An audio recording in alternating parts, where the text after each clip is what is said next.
네, 지금부터는 보육교사의 역할과 전문성에 관해서 한번 알아보도록 하겠습니다. 보육은 교직과 일반직으로서의 전문성 이 두 가지 모두에 해당이 됩니다. 그래서 특수 아동이나 다문화 아동을 포함한 개별 아동의 발달 요구에 부합해야 되는 것 또한 맞고요. 전적으로 의존적일 수밖에 없는 아동과 애착 관계를 형성하게 되는 특수성 또한 내재되어 있습니다. 따라서 이 보육이라고 하는 것이 매우 포괄적이고 다면적인 전문 분야이다라고 이야기할 수 있는데요. 우선 보육교사의 역할로부터 한번 살펴보도록 하겠습니다. 보육교사의 역할은 전통적으로 영유아를 보호하는 그 역할이 가장 오래된 그 알려진 역할이죠. 그래서 영유아를 가르치는 역할 또 평가하는 역할로 점차 확대가 되었습니다. 그래서 의사결정자, 연구자, 부모 상담자, 정보 관리자 등의 역할이 오늘날에는 이 가운데 더 부가가 된 것으로 알 수가 있죠. 그런데 첫 번째로 전통적으로 우리가 보육교사 하면 떠올리는 것은 영유아를 보호하는 역할이 우선이었고 그 다음부터 점차 확대가 되기 시작했는데 거기에서는 영유아를 직접 가르치는 교육 그리고 그들의 어느 수준인가를 평가하는 평가자 더 나아가서 의사결정자, 연구자, 부모 상담자, 정보관리자 등 다양한 분야로 점차 확대되고 있고 그 범위가 굉장히 포괄적이다라고 이야기할 수 있겠죠. 또한 육아정책연구소에서 연구한 6가지 보육교사의 역할이라고 하면 교사, 그리고 대리양육자, 상담자와 더불어 부모교육자, 그리고 사회복지 실천가, 교류자, 근로자 이 6가지의 역할을 강조하고 있는 부분을 살펴볼 수가 있겠습니다. 보육교사의 역할이라는 것이 굉장히 다양하네요. 그 다음 우리가 살펴볼 것은 보육교사의 전문성에 관한 내용입니다. 한국직업능력개발원에서 수행한 보육교사 직무 분석에서 보육교사의 책무를 학부모 요구 및 영유아의 특성을 파악하는 것, 보육계획, 건강과 안전, 그리고 생활지도, 보육지도 및 연계, 평가 및 보육기관 운영이라고 5가지를 구분을 하였고요. 22개의 작업을 명시한 바가 있는데요.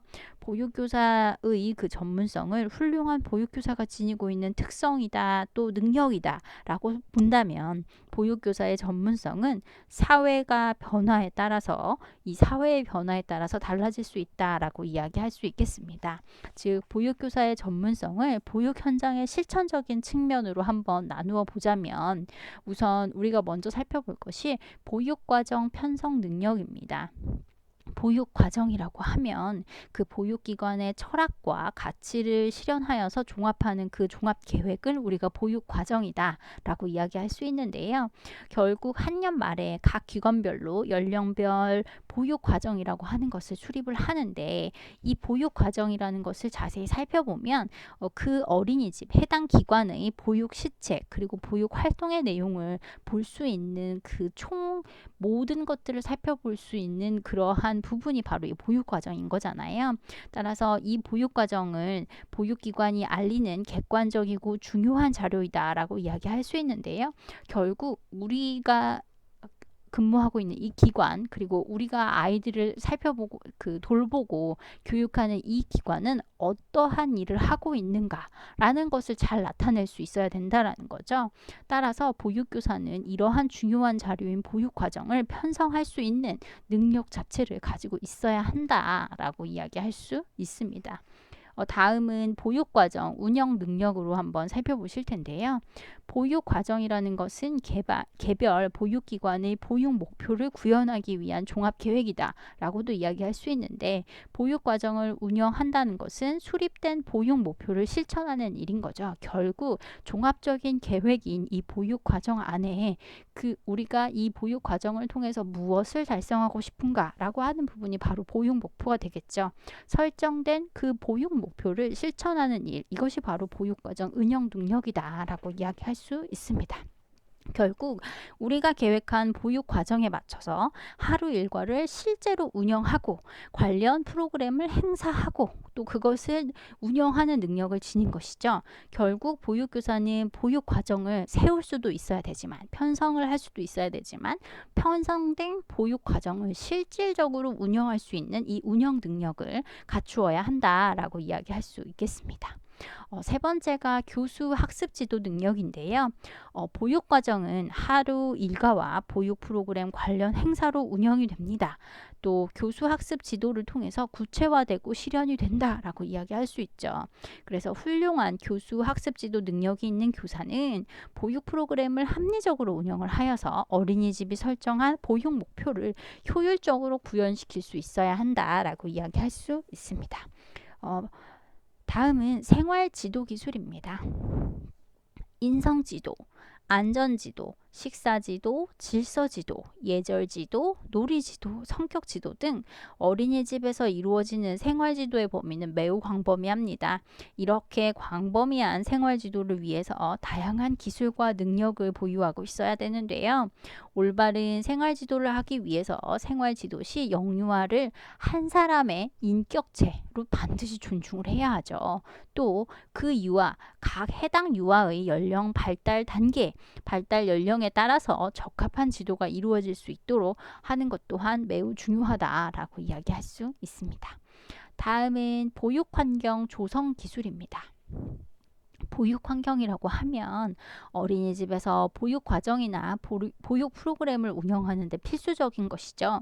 그래서 보육실은 영아가 대부분의 시간을 보내는 공간이기에 영유아의 성장과 발달, 정서 형성에 지대한 영향을 미친다라고 이야기할 수 있죠. 즉 우리 아이가 그 어린이집에서 놓여져 있는 환경이 바로 이 보육 환경이라고 이야기할 수 있잖아요.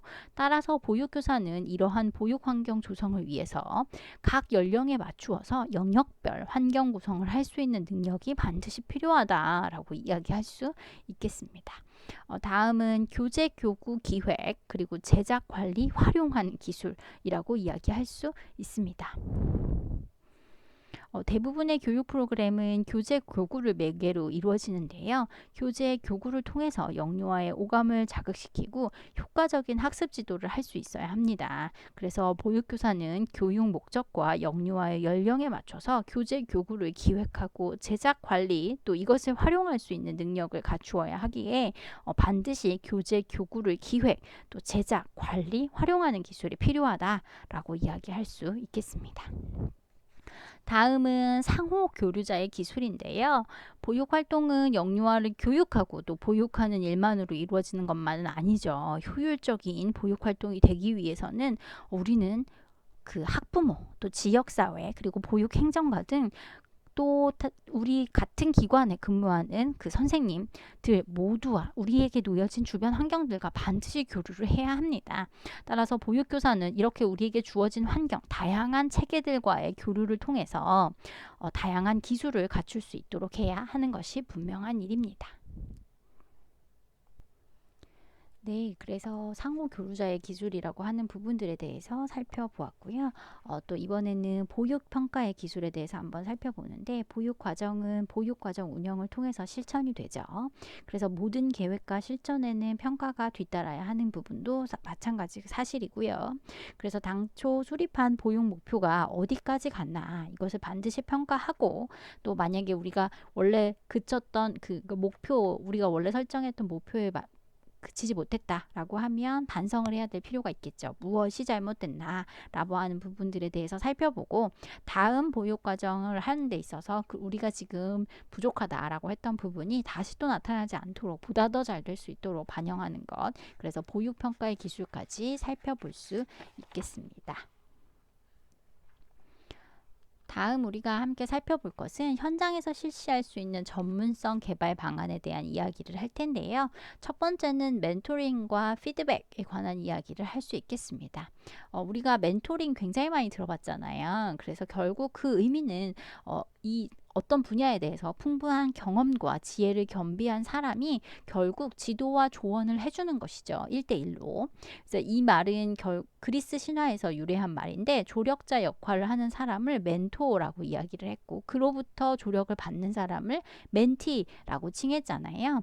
그래서 현대에서는 이런 부분이 뭐 1대1이 반드시 아니더라도 선배가 후배에게 이렇게 하는 게 더 좋겠어 라고 알려주거나 어떤 행사 프로젝트를 할 때도 멘토링이라고 하는 부분을 반드시 많이 사용하고 있는 부분 중에 하나예요.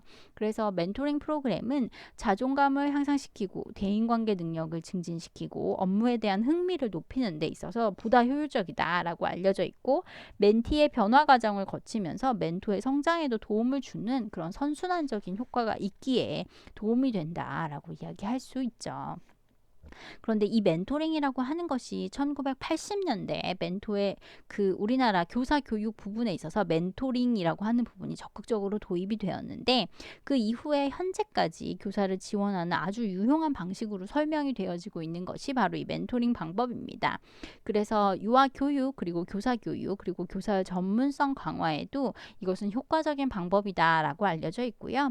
교사 연수나 보수 교육, 그리고 장학과 같이 일반적인 설명 방식, 그러니까 누군가 강사 한 명이 서가지고 이건 이렇게 하고 이렇게 해야 돼요 라고 하는 그런 설명 방식에서 벗어나서 멘토와 멘티의 상호작용을 통해서 개별적인 상황에 맞춰, 각 개인의 개별적인 상황에 맞춰서 적합한 지도와 또 조언이 가능하기 때문에 이것이 훨씬 더 효과적이다라고 알려져 있죠. 다음은 우리가 살펴볼 것이 필요한 정보를 찾아보는 과정입니다.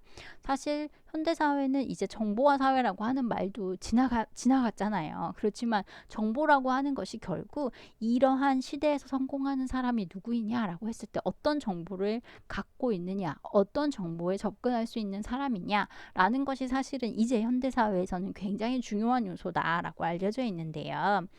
특히 우리가 지금 살고 있는 시대에는 스마트 기기라는 것이 엄청 보급이 되어 있고, 또 인터넷을 활용한 다양한 그 접근 방법들이 있죠. 또 거기에서는 온라인 정보의 습득, 그리고 온라인 정보를 통한 다양한 활용들이 활발하게 이루어지고 있는 시대에 우리가 살고 있기 때문에 우리들도 역시나 어떤 수업을 진행하거나 수업에 필요한 무언가를 찾아볼 때 이 필요한 정보를 찾는 것 또한 매우 중요하고, 또 반드시 해야 하고, 또 그러한 것이 가능해진 단계에 있어요. 따라서 정보란 전통적으로 올바른 해답과 적합한 자료를 도출해 줄 수 있는 사물이나 결과물, 이것만을 이야기하지만 이제 이러한 정보를 통해서 학습을 하거나 구성을 하는 것까지 변화시킬 수 있다라고 이제 설명이 되어지고 있죠. 그만큼 굉장히 중요한 단계인데요. 정보 탐색을 그 6단계로 나누어서 설명이 될 수 있는데, 첫 번째가 탐색 착수 단계입니다. 즉 정보에 대한 요구를 인식하는 단계이고, 두 번째가 논제를 선정하는 것, 즉 찾고자 하는 포괄적인 논제를 확인하고 선택하는 단계. 그 다음 탐색 조사입니다. 자신의 이해를 확장하기 위해서 포괄적으로 논제에 대한 정보를 파악하는 단계이고요.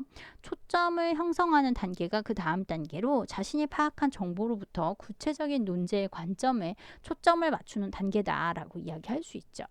다음은 정보 수집 단계. 그래서 우리가 구체적으로 설정한 논제와 이것에 관련된 정보를 획득하는 단계로 적합성 그리고 적절성이라고 하는 이 두 가지 기준으로 필요한 것, 필요하지 않은 것들을 걸러내야 되겠죠. 필터링하는 작업이 여기서 필요한 거고, 그 다음 정보 표현 단계로 정보를 탐색하고, 그 정보 탐색이라는 것을 우리가 여태까지 진행을 했잖아요. 그것 자체를 이제 완료하고 결과물을 이용하여서 제시하는 그 제시를 준비하는 단계다라고 이야기할 수 있겠습니다. 자, 다음은 이런 전체적인 정보 탐색 과정 6단계를 알아봤다면, 우리가 보육에 관련된 정보는 도대체 어디서 찾아야 하냐, 이거 중요하잖아요. 그렇죠? 우리는 이제 보육기관에서 일을 해야 하니 다양한 영역이라는 것이 우리한테 있을 거고, 보육 계획이라는 것을 세울 때 많은 정보들을 필요로 하게 될 텐데, 이때 우리는 어디서 찾아야 하냐 라는 부분이 있을 텐데요. 첫 번째로 제일 많이 접근하게 되는 것이 중앙육아종합지원센터가 되겠죠. 그래서 육아종합지원이라고 하는 그 부분을 중심으로 여러분이 다 살펴보실 텐데, 법률에 관련된 것, 노무에 관련된 것, 다문화, 장애, 그리고 의료에 관련된 것, 운영에 관련된 것, 건축도 반드시 여기 들어갈 수 있을 것 같고요. 문제행동에 관련된 것, 보육교직원에 관련된 것, 부모 교육에 관련된 것, 다 여기에 포함될 수 있을 겁니다. 또 보육행정에 관련된 것도 중앙육아종합지원센터에서 살펴보실 수가 있고, 어린이집 운영에 관련된 그 넓은 파트에 대해서도 모두 다 살펴보실 수 있습니다. 그리고 보육정보, 육아정보, 나눔, 인력, 그리고 이러닝 등등 다양한 부분들 우리가 우리 필드에서 그러니까 보육이라는 필드에서 필요로 한 많은 자료들이 이 중앙육아종합지원센터 안에 탑재되어 있으니까 먼저 여기를 들어가 봐야 되겠죠. 그리고 이제 안전이라고 하는 파트에 대해서는 교통안전공단 어린이 세상에 들어가서 아이들에게 어떻게 하면 이 안전이라는 주제를 보다 흥미롭고 재미있게 제공해 줄 수 있을 것인가, 또 어떻게 경각심을 알려줄 수 있을 것인가 라고 하는 부분들도 들어갈 수 있을 것 같고요. 지금과 같은 그 시대에 우리가 지금 굉장히 팬데믹 안에 살고 있잖아요. 그렇죠? 전 세계적으로 유행을 하고 있는 어떤 그 바이러스 때문에 굉장히 여러분들도 못 만나고 있고 온라인 강의를 계속 해야 하는 시점에 우리가 와 있는 것도 사실인데요. 뭐 이런 상황을 고려한다면 질병관리본부에 들어가서 각종 질병에 관련된 것, 예방접종 뭐 이런 부분들도 우리가 살펴볼 수 있겠죠. 그리고 보육인력, 국가 자격증에 관련된 것, 어린이집 안전공제회에 관련된 부분들도 찾아볼 수 있겠습니다.